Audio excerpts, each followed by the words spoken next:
বীৰ শহীদ উদ্ধৱ দাসৰ আজি মৃত্যুবাৰ্ষিকী আৰু এনেকুৱাকৈ 25 বছৰ আগতে দেশৰ কাৰণে প্ৰাণ বিসৰ্জন দিছিলে আৰু আমি নথৈ আনন্দিত যে এই অঞ্চলৰ ৰাইজ ইতিমধ্যে দেশৰ কাৰণে সৰ্বোচ্চ ত্যাগ কৰাৰ কাৰণে পূৰ্বৰ পৰা মানসিক প্ৰস্তুতি আছে, এতিয়াও মানসিক প্ৰস্তুতি আছে। দেশপ্ৰেম বা ৰাষ্ট্ৰপ্ৰেমৰ প্ৰতি উৎসৰ্গিত এই অঞ্চলৰ ৰাইজকো মই শ্ৰদ্ধা জনাইছোঁ। উদ্ধৱ দাস যেনেকুৱাকৈ আমাৰ মাজৰ পৰা নোহোৱা হৈছিলে দেশৰ বাবে, ঠিক তেনেকুৱাকৈ 4গৰাকী শ্বহীদে প্ৰাণ বিসৰ্জন দিছিলে। গতিকে এই অঞ্চলৰ ৰাইজৰ আমি সদায় সন্মান জনাম নিশ্চিত ৰূপত। আৰু ৰাইজে এটা আবেদন জনাইছে যে শ্বহীদ উদ্ধৱ দাসকে আদি কৰি 4গৰাকী শ্বহীদৰ নামত যাতে স্মৃতি বিজড়িত কৰি ৰাখিব পৰা যায়, তাৰ কাৰণে কিবা এটা অনুষ্ঠান কৰাৰ কাৰণে কৈছে, বা পথৰে নামাকৰণ হওক বা অনুষ্ঠান বা প্ৰতিষ্ঠান। আৰু নিশ্চিত ৰূপত মাননীয় মুখ্যমন্ত্ৰী ডক্টৰ হিমন্ত বিশ্ব শৰ্মা ডাঙৰীয়াৰ লগত আলোচনা কৰি এই বিষয়টো অতি শীঘ্ৰে ব্যৱস্থা ল'ম বুলি মই আশাবাদী। মই তেওঁলোকে ৰাইজে যেনেকুৱাকৈ শ্বহীদৰ প্ৰতি শ্ৰদ্ধা জনোৱা আজি দেখিছোঁ, মই সঁচাকৈ অভিভূত হৈছোঁ। আৰু এই পৰম্পৰা যদি আমি সকলো অসমতে সকলো ভাৰতবৰ্ষত ৰাখিব পাৰোঁ, নিশ্চিত ৰূপত আমাৰ জোৱানসকলে আগন্তুক দিনত অধিক সক্ৰিয়তাৰে দেশ মাতৃক ৰক্ষা কৰাৰ কাৰণে তেওঁলোকে বিভিন্ন ভূমিকা ৰাখিব পাৰিব বুলি মই দৃঢ় বিশ্বাসী। অঞ্চলবাসী ৰাইজক মই শ্বহীদ উদ্ধৱ দাসৰ পৰিয়ালক মই আন্তৰিক ধন্যবাদ জনাইছোঁ, কৃতজ্ঞতা জনাইছোঁ। আৰু তেওঁলোকৰ বাবে যি দেশৰ কাৰণে যি তেওঁলোকে বলিদান দিলে, নিশ্চিত ৰূপত সমগ্ৰ দেশে তেওঁলোকক সদায় স্মৰণ কৰি যাব। চৰকাৰে নকৰে, কিন্তু মই যেনেকৈ বিধায়ক হিচাপে তেনেকুৱাকৈ আমাৰ বজালীৰ যিগৰাকী স্বাধীনতা আন্দোলনৰ শ্বহীদ মদন বৰ্মন, ৰাতাৰাম কোঁচ, তেওঁলোকৰ নামত বঞ্জৰ মূৰ্তি বনাইছোঁ 4টাকৈ।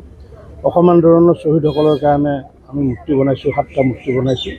ঠিক তেনেকৈ মই ভাবোঁ বিধায়কসকলে যিহেতু ভাৰতৰ স্বাধীনতা আন্দোলনত যিসকল বা অসম আন্দোলনত যিসকল শ্বহীদ হৈছিলে,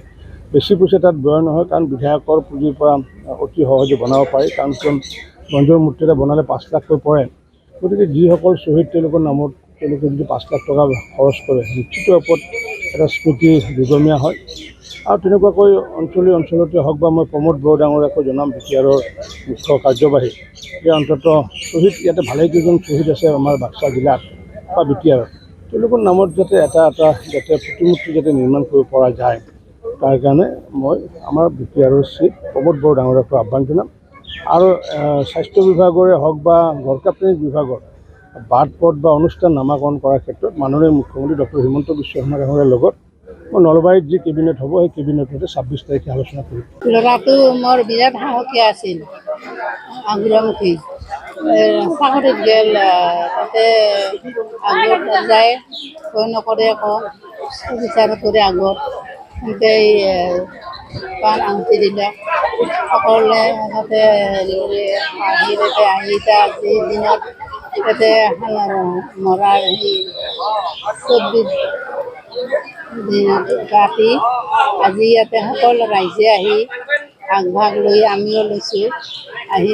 সকলোৱে আনন্দ কৰি ভালে লাগছে। আজি মোৰ ৰাইজক দেখা পাই সকলো ৰাইজে আছিল। আজি আমাৰ ৰঞ্জিত মন্ত্ৰীও আহি মন্দিৰত কোনোদিনো নাহে, এইবাৰ আহি ভাল কথা ক'লক, ভালে লাগিল আহি সকলো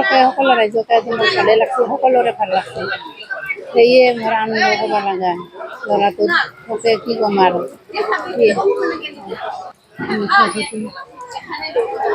কাৰ্বিলত যায়, কাৰ্বিলত সেই হেৰি হ'ল মৰিল, তাতে অমৰ হ'ল, তাতে আজি দেশৰ হকে মৰিল, জয় অমৰ হৈ থাকক। তাতে সকলো ৰাইজে পৰিয়াল তাক আনন্দ কৰি আজি সকলো ৰাইজে আহি সকলোৱে আগভাগ লৈ সেয়ে মোৰ আনন্দ লাগছে। শ্বহীদ উদ্ধৱ দাস তেখেতৰ যি শ্ৰদ্ধাঞ্জলি অনুষ্ঠান, সেই অনুষ্ঠানত অংশগ্ৰহণ কৰি বহুত ভাল লাগিছে কাৰণ আমাৰ এই অঞ্চলৰ পৰা বিভিন্ন ক্ষেত্ৰত লগতে কাৰ্গিল যি যুদ্ধ আছিল 1999 চনত যি যুদ্ধ আছিল সেই যুদ্ধত আমাৰ অঞ্চলৰ তৰফৰ পৰাও বা এই অঞ্চলিক গাঁৱৰ পৰাও যে আছে সেইটো আমাৰ কাৰণে গৌৰৱ বুলি মই ভাবি লৈছোঁ আৰু তেখেতৰ যিখিনি অৱদান সেই অৱদানটো আমি এই অঞ্চলৰ বাকী হিচাপে প্ৰতি বছৰে তেখেতক স্মৰণ কৰি আমি ৰাজহুৱাভাৱে তেনেকুৱা অনুষ্ঠানটো আমি কৰি থাকোঁ এবাৰ 25 বছৰীয়া আমি পালন কৰিছোঁ আৰু ইয়াতে অংশগ্ৰহণ কৰি আমাৰ এই অঞ্চলৰ বা অঞ্চলৰ যিমানখিনি বসবাস কৰা মানুহ জনগোষ্ঠীৰ মানুহ আছে তেওঁলোকে ইয়াতে প্ৰতি বছৰে অংশগ্ৰহণ কৰে আৰু আশা কৰোঁ তেনেকুৱাই আমি প্ৰতি বছৰে তেখেতক আমি স্মৰণ কৰিব পাৰোঁ যাতে সেইটো মই ঈশ্বৰত কামনা কৰিছোঁ ভাৰতবৰ্ষ অসম চৰকাৰৰ লগতে আমি আমাৰ অঞ্চলৰ তৰফৰ পৰাও তেনেকুৱা চিষ্টেমত আমি এটা কিবা তেখেতৰ নামত কৰি যোৱাৰ কাৰণে আমি সদায় অহৰহ চেষ্টা কৰি আছোঁ আশা কৰোঁ কম সময়ৰ ভিতৰতে আমি তেখেতৰ সাজ নোহালি বা বিভিন্ন স্মৰণীয় যিখিনি কিবা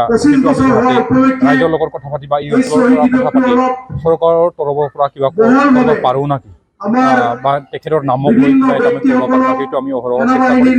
আৰু আগন্তুক দিনত তেখেতৰ যিখিনি কৰিব লগা কাম সেই কামটো আমি ধুনীয়াকৈ আলোচনা কৰি ৰাইজৰ লগত আলোচনা কৰি আমি কামটো কৰিম যিকোনো খবৰৰ বাবে যোগাযোগ কৰক আমাৰ এই নম্বৰত 7099017330 আৰু 7099017110